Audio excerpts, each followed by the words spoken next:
pessoal, vou matar a saudade de gravar um vídeo para vocês. Meu irmão já estava até me cobrando. Vamos começar. Em nome do Pai, do Filho e do Espírito Santo. Amém. São Miguel Arcanjo, defendei-nos no combate, sede o nosso refúgio contra as maldades exaladas do demônio. Subjugue o Deus, instantemente o pedimos. E vós, príncipe da milícia celeste, pela virtude divina, precipitai ao inferno Satanás e todos os espíritos malignos que andam pelo mundo para perder as almas. Amém.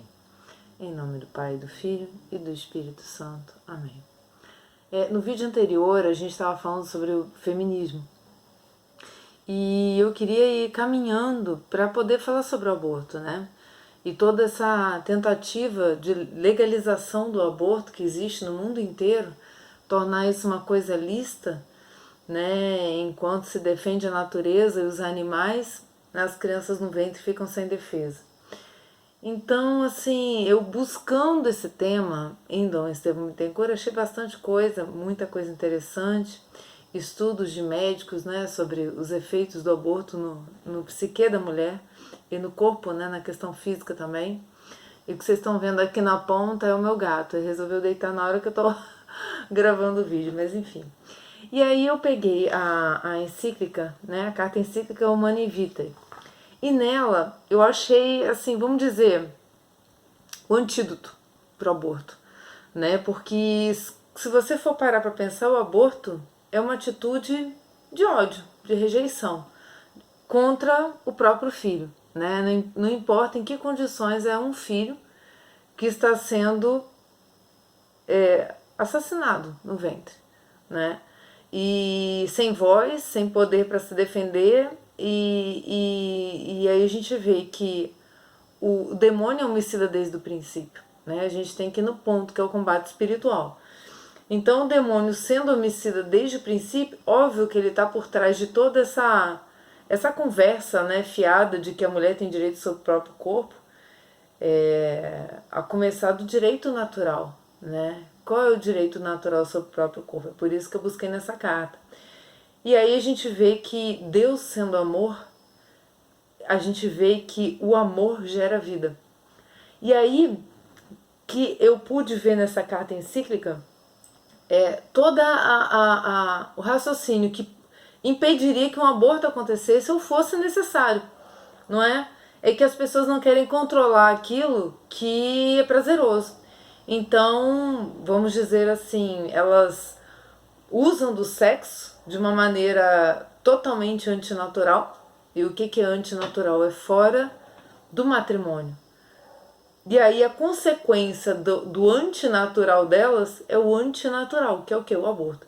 Então, o desrespeito, a desobediência a essa lei natural, que é a conjunção carnal e a consequente existência de uma nova vida, é a morte. Então a consequência do pecado é a morte. E aí a gente consegue fazer todo esse raciocínio que é muito lógico.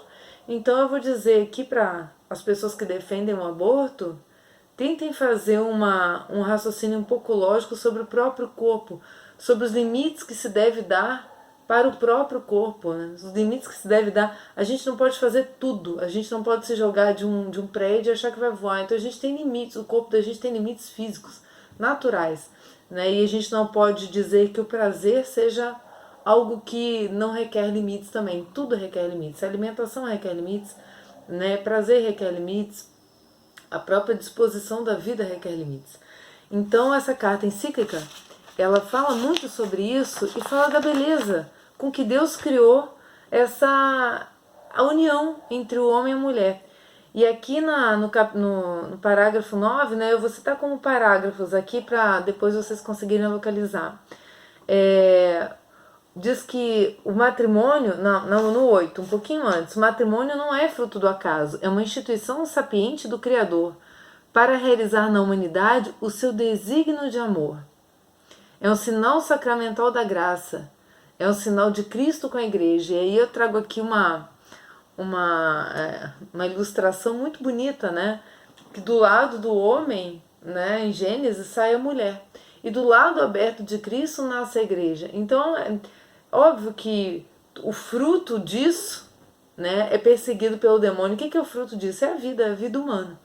Como ele é homicida, ele busca sacrificar a vida humana no ventre, sacrificando aquilo que é de mais sagrado, que mais prefigura a nossa união celestial com Cristo, que é a própria igreja. Então tudo isso é muito claro se você consegue fazer essa visão, como eu estou dizendo, uma visão lógica, né? Aí vamos para o capítulo 9, diz assim: o amor antes de mais, um amor plenamente humano, né?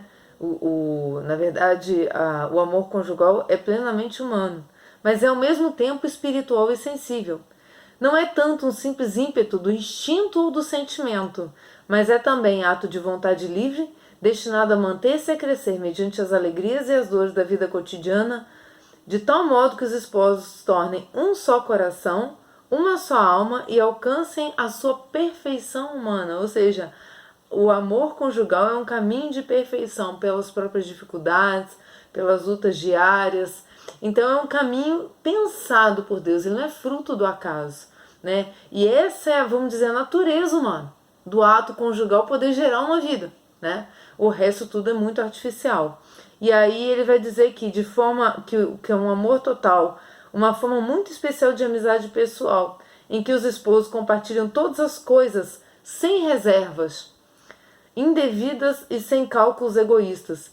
Quem ama verdadeiramente o próprio cônjuge não o ama somente por aquilo que dele recebe, mas por ele mesmo, por aquilo que ele é, para poder enriquecê-lo com o dom de si próprio.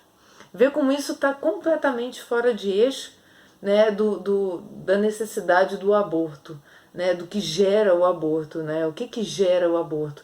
Com certeza é você não querer um amor fiel e exclusivo até a morte. Com certeza é você não querer que ele seja fecundo. Então tá aqui no item 9 ainda, vai dizer isso. Que ele é exclusivo, né? Que o amor entre os cônjuges é fiel, exclusivo até a morte. Que no dia em que assume livremente e com plena consciência o vínculo matrimonial. A fidelidade, então, ela se torna fonte de felicidade profunda e duradoura.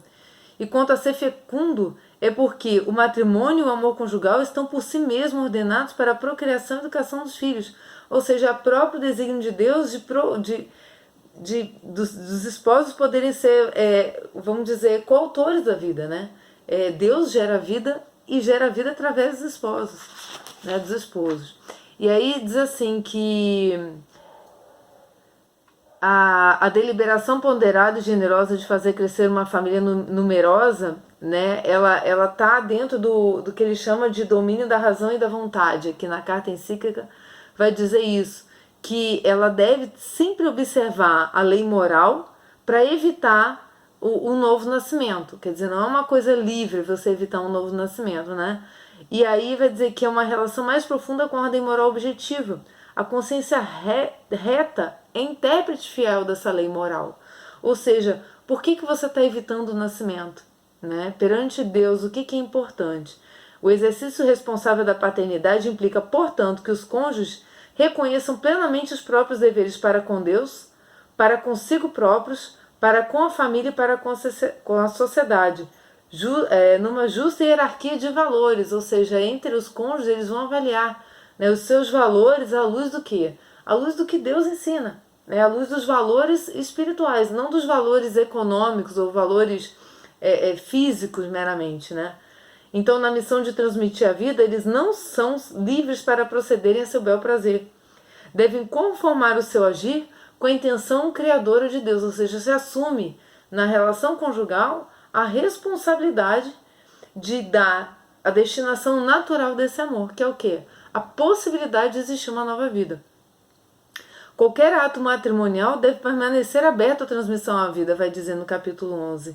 No 12 vai dizer que está fundada sobre a conexão inseparável que Deus quis e que o homem não pode alterar, o significado unitivo e o significado procriador. Ou seja, eles não são nunca divididos, né? A não ser que o pai da mentira assim faça crer que pode ser dividido. Olha que importância que diz aqui, né? Fidelidade aos desígnios divinos. O ato conjugal imposto ao próprio cônjuge não é um verdadeiro ato de amor, ou seja, não é porque é seu cônjuge que você tem que impor um ato de amor. Mas aí vai dizer que, de igual modo, o ato de amor recíproco que prejudica a disponibilidade para transmitir a vida que Deus Criador nele inseriu, está em contradição com o desígnio constitutivo do casamento e com a vontade do autor da vida, autor com letra maiúscula, né, o Deus. Reconhecer-se não árbitros das fontes da vida humana, mas tão somente administradores. O homem não tem um domínio ilimitado sobre o próprio corpo. E aí as abortistas vão dizer, né, meu corpo, minhas regras. Não, não tem. Né? Você não quer ter filho? Não faça um ato ou simule um ato conjugal, né? Que na verdade, no caso delas, provavelmente elas não estão dentro do sacramento do matrimônio. Então ele aqui vai dizer que vias listas para regulação de nascimentos. Então, ele analisando tudo isso que a gente resumiu aqui brevemente, vai dizer assim, é absolutamente de excluir como via legítima para a regulação dos nascimentos a interrupção direta do processo generativo já iniciado. E, sobretudo, o aborto querido diretamente e procurado, mesmo por razões terapêuticas. É de excluir de igual modo a esterilização direta, excluir toda ação que, ou em previsão do ato conjugal, ou durante a sua realização, ou também durante o desenvolvimento de suas consequências naturais, se proponha como fim ou meio tornar impossível a procriação. Ou seja, dentro do ato conjugal lícito, dentro do matrimônio, qualquer tipo de relação que exclua esse fim, né, qualquer, podem imaginar qualquer um, métodos anticoncepcionais, né, interrupção, né, da ejaculação e etc. Todos eles são atos que vão contra o desígnio de Deus para aquele ato. Então são, vamos dizer, distorções que hoje se tem como muito naturais e parece que o que está falando aqui é uma pessoa radical, mas não é. A gente fala hoje da lei natural das relações amorosas à luz da lei natural é uma extravagância, né? E na verdade é por isso que a humanidade está sofrendo tanto. Então ela vai dizer que a igreja não considera lícito o recurso aos meios terapêuticos verdadeiramente necessários para curar doenças. Quer dizer, ela não considera ilícito, né, curar doenças do organismo, ainda que aí venha resultar um impedimento, ou seja, você tem que tomar uma pílula anticoncepcional porque você está fazendo um tratamento, não é ilícito isso, né? E aí tem que ser muito bem avaliado pelo médico, né? E aí o médico tem que ser um cara que tenha uma cabeça que raciocine dessa forma, porque a gente vê muito médico perguntando, mas você não toma anticoncepcional? Então, são questões que envolvem uma cadeia que aqui também vai abordar, a gente não vai entrar nesse mérito, mas na Humanae Vitae ele aborda isso também. Então, diz assim que é prerrogativa da inteligência humana dominar as energias proporcionadas pela natureza irracional e orientá-las para um fim conforme o bem do homem. A igreja é a primeira a elogiar e a recomendar a intervenção da inteligência numa obra que tão de perto associa a criatura racional com seu Criador, respeitando sempre a ordem estabelecida por Deus. Se, portanto, existem motivos sérios para distanciar os nascimentos, motivos de saúde, que isso é válido. Está lá no capítulo, no parágrafo 16. E eu gostaria de terminar esse vídeo, né, porque esse vídeo não tem como se estender muito, porque a gente não tem muito o que falar sobre isso. Né? É um raciocínio lógico que quem não quiser não faz, mas existe. A natureza está aí para responder, né, ao que Deus quis dela. Né? A não ser que você não acredite que foi Deus que nos criou. Aí, bom, aí você vira até um animal, né? Então, aqui no capítulo 18, ela vai dizer que a igreja não foi a autora dessa lei e não pode, portanto, ser árbitra, ou seja, o que a igreja está fazendo aqui não é um julgamento, porque ela não é autora da lei natural, mas somente depositar intérprete, sem nunca poder declarar lícito aquilo que não é, pela sua íntima e imutável oposição ao verdadeiro bem comum do homem. Para terminar, né, tem muita coisa bonita aqui nessa encíclica, gente, vocês têm que ler essa encíclica, é a coisa mais bonita que tem. Eu queria ler só mais 2 trechos aqui. E diz assim: envidem os esposos, pois, os esforços necessários, apoiados na fé e na esperança que não desilude. Ou seja, Deus só vai lhe dar aquilo que você vai ser capaz de carregar. Né? Tenha fé, entre em oração e peça para que Deus regule a própria natalidade, porque nenhuma vida vem, nada acontece, a gente não pisca um olho, não respira sem que Deus queira que aquilo aconteça. Né? Implorem com oração perseverante o auxílio divino. Abeirem-se, sobretudo, pela Santíssima Eucaristia, fonte de graça e da caridade. E se porventura o pecado vier a vencê-los, não desanimem, recorram com perseverança humilde à misericórdia divina, que é outorgada no sacramento da penitência.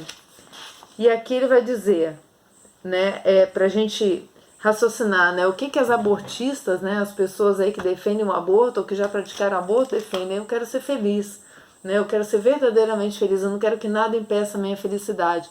A carta encíclica vai terminar com o que ela chama de apelo final. No parágrafo 31 vai dizer assim: o homem não poderá encontrar a verdadeira felicidade, a qual aspira com todo o seu ser, senão no respeito pelas leis escritas por Deus na sua natureza e que ele deve observar com inteligência e com amor. Ou seja, não é excluindo a vida humana, não é matando o próprio filho que você vai encontrar a verdadeira felicidade, é respeitando o que Deus quis com a sua própria existência, né? Com a sua própria vocação para procriar, para amar, para ser amado e para deixar que isso tenha suas consequências naturais. Eu achei muito bonito, né? Paulo VI escreveu essa encíclica no dia 25 de julho de 1968 e fica aí para vocês essa mensagem com a licença de Dom Estevão Bittencourt, que eu não citei, mas iria ficar muito grande, eu deixo para outros momentos. Mas fiquem com essa reflexão muito bonita dessa carta encíclica que eu espero que todos vocês possam ler em algum momento. Boa noite.